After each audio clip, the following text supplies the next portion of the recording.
Assalamualaikum warahmatullahi wabarakatuh. Perkenalkan saya Zahratul Arbil Jasmine Anwar dengan NIM 2410911120027 dengan dosen pengampu Dr. Oski Iliandri MKes.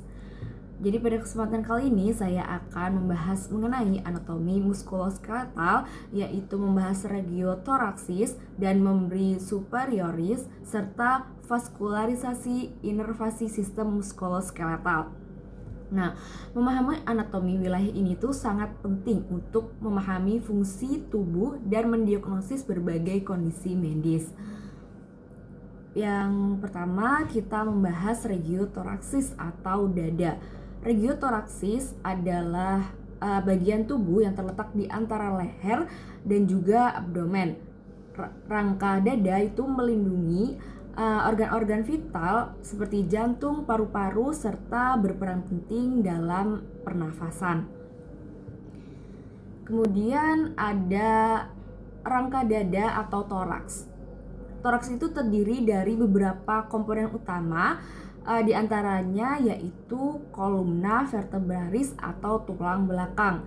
Tulang belakang ini terdiri dari 12 vertebrata thoracis yang memberikan dukungan struktural dan melindungi sumsum tulang belakang. Kemudian ada costa atau tulang iga, itu terdapat 12 pasang tulang iga yang terdiri dari os costale, tulang iga sejati, palsu, dan juga melayang. Dan juga ada cartilage costalis atau bisa disebut dengan tulang rawan yang memungkinkan ekspansi dan kontraksi dada saat bernafas. Selanjutnya ada sternum atau tulang dada. Nah, tulang dada ini terdiri dari manubrium, corpus, dan processus kyphoideus yang berfungsi sebagai tempat perletakan tulang iga dan otot-otot yang ada di dada. Kemudian kita ke otot-otot toraks. Nah, otot-otot di regiotoraks ini berperan untuk pernafasan dan pergerakan anggota gerak atas. Ada beberapa otot penting yang ada di toraks ini, meliputi yang pertama yaitu ada M. pectoralis major, di mana otot ini itu besar di dada yang fungsinya itu untuk aduksi, fleksi, dan rotasi medial lengan atas. Kemudian yang kedua ada M. pectoralis minor, di mana otot kecil di bawah pectoralis major yang membantu menarik scapula ke depan dan juga ke bawah. Kemudian yang ketiga ada serratus anterior, yaitu adalah otot yang letaknya itu di sisi dada dan berfungsi untuk memproteksi scapula, menarik scapula ke dalam, dan membantu rotasi ke atas scapula. Selanjutnya yang keempat itu ada M. intercostales.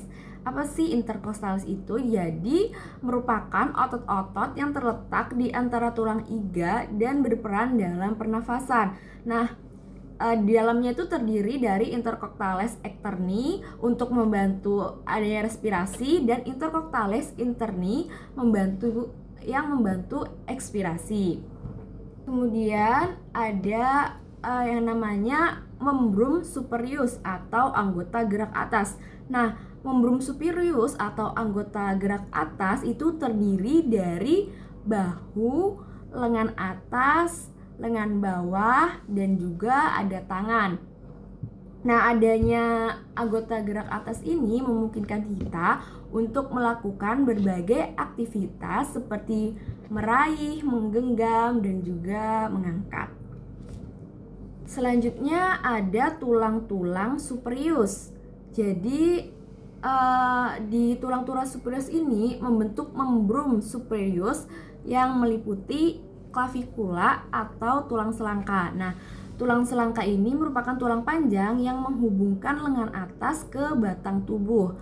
Kemudian ada radius dan juga ulna, yaitu tulang lengan bawah. Nah, dua tulang yang terletak di bagian bawah, radius ini terletak di lateral ibu jari, sedangkan ulna itu berada di medial atau berada di kelingking. Kemudian ada karpal, metakarpal, dan juga planak. yaitu merupakan tulang-tulang yang ada di tangan kita.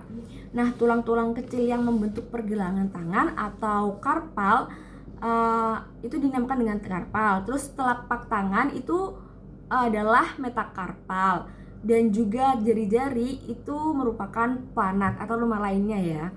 Kemudian masuk ke otot-otot membrum superius. Jadi adanya otot-otot di membrum superius ini bertanggung jawab atas berbagai gerakan yang ada di bahu, siku, pergelangan tangan, dan juga pergerakan yang ada di jari. Nah, beberapa kelompok otot utama di anggota gerak atas itu meliputi, yang pertama ada otot bahu. Apa saja sih yang ada di otot bahu ini? Jadi yang ada yang namanya M. deltoideus, yaitu otot utama yang berbentuk kontur bahu yang fungsinya itu untuk abduksi, fleksi, dan juga ekstensi lengan atas. Kemudian ada M. suprapinatus, yaitu salah satu rotator cuff yang fungsinya itu untuk memulai abduksi dengan lengan atas. Kemudian ada M. infraspiratus, yaitu suatu otot kaf yang berfungsi untuk rotasi eksternal dengan lengan atas. Kemudian ada M. teres minor, yaitu otot rotator cuff yang fungsinya itu untuk rotasi eksternal lengan atas. Selanjutnya ada lagi M. teres mayor atau otot yang membantu dalam adduksi, ekstensi, dan juga rotasi medial lengan atas. Kemudian ada M. subscapularis, yaitu otot rotator cuff yang fungsinya itu untuk rotasi internal lengan atas. Kemudian selain otot bahu juga ada otot lengan atas. Nah, otot lengan atas ini apa aja sih? Ada M. biceps brachii, yaitu suatu otot di bagian depan lengan atas yang fungsinya itu untuk fleksi siku dan supinasi lengan bawah. Kemudian ada M. triceps brachii, yaitu otot di bagian belakang lengan atas yang fungsinya itu untuk ekstensi siku. Kemudian ada M. brachialis, yaitu otot yang terletak di bawah biceps brachii yang merupakan fleksor siku yang cukup kuat. Kemudian ada M. coracobrachiosalis, yaitu suatu otot yang membantu dalam fleksi dan adduksi lengan atas. Tadi sudah ada otot bahu, otot lengan atas. Sekarang kita ke otot lengan bawah. Nah, otot lengan bawah itu dibagi menjadi dua, yaitu kelompok otot fleksor, yaitu terletak di bagian depan lengan bawah yang berfungsi untuk fleksi pergelangan tangan dan jari-jari, dan kelompok otot ekstensor, yaitu terletak di bagian belakang lengan bawah yang berfungsi ekstensi pergelangan tangan dan jari-jari. Kemudian selanjutnya yaitu otot tangan. Nah, otot-otot intrinsik tangan itu merupakan otot-otot kecil yang terletak di dalam tangan dan fungsinya itu untuk gerakan halus jari-jari. Selanjutnya kita masuk ke vaskularisasi sistem muskuloskeletal. Nah, kita mengenal dulu sih apa sih vaskularisasi itu. Jadi vaskularisasi itu merupakan suplai darah ke jaringan dan organ. Sistem muskuloskeletal membutuhkan adanya suplai darah yang baik untuk memberikan nutrisi dan oksigen yang dibutuhkan untuk fungsi otot dan juga fungsi tulang. Kemudian ada suatu arteri utama yang memasok darah ke regiotoraksis dan memberi superioris, yaitu meliputi beberapa arteri, yaitu ada subclavicular, yaitu merupakan arteri yang berasal dari aorta atau trunus brachiocephalicus dan memasok darah ke leher dan anggota gerak atas. Kemudian ada arteri axillaris, itu merupakan lanjutan dari akseri subclavilla yang memasuk darah ke ketiak dan juga ke bahu. Kemudian ada arteri brachialis. Dia tuh merupakan lanjutan dari arteri axillaris yang memasuk darah ke lengan atas. Kemudian ada radius dan juga ulnaris, merupakan cabang arteri brachialis yang memasuk darah ke lengan bawah dan tangan. Kemudian darah dari regiotoracis dan membri superioris dikembalikan ke jantung melalui vena dan yang sesuai dengan arteri-arteri yang sudah disebutkan tadi. Kemudian kita masuk ke inervasi sistem muskuloskeletal. Jadi, inervasi adalah suplai darah ke jaringan dan juga organ. Saraf itu mengirimkan sinyal dari otak dan sumsum tulang belakang ke otot untuk mengontrol gerakan. Setelah membawa informasi sensorik dari kulit, otot dan sendi kembali ke saraf pusat. Nah, kemudian ada plexus brachialis adalah suatu jaringan yang berasal dari saraf tulang belakang, cervical, dan thoracic. Nah, plexus ini memberikan inervasi ke hampir seluruh otot di membri superius. Nah, ada saraf-saraf utama yang berasal dari plexus brachialis itu.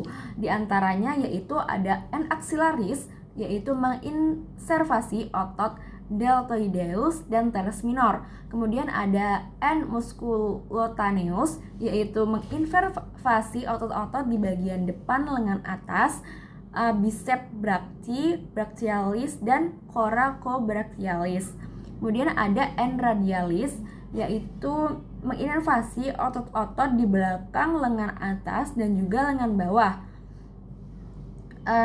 Ini ada triceps brachii extensor dan juga pergelangan tangan dan juga jari-jari.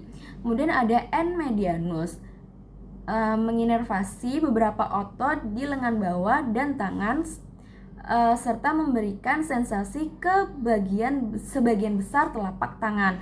Kemudian ada N ulnaris, yaitu menginnervasi beberapa otot di lengan bawah dan tangan serta memberikan sensasi ke sebagian kecil telapak tangan.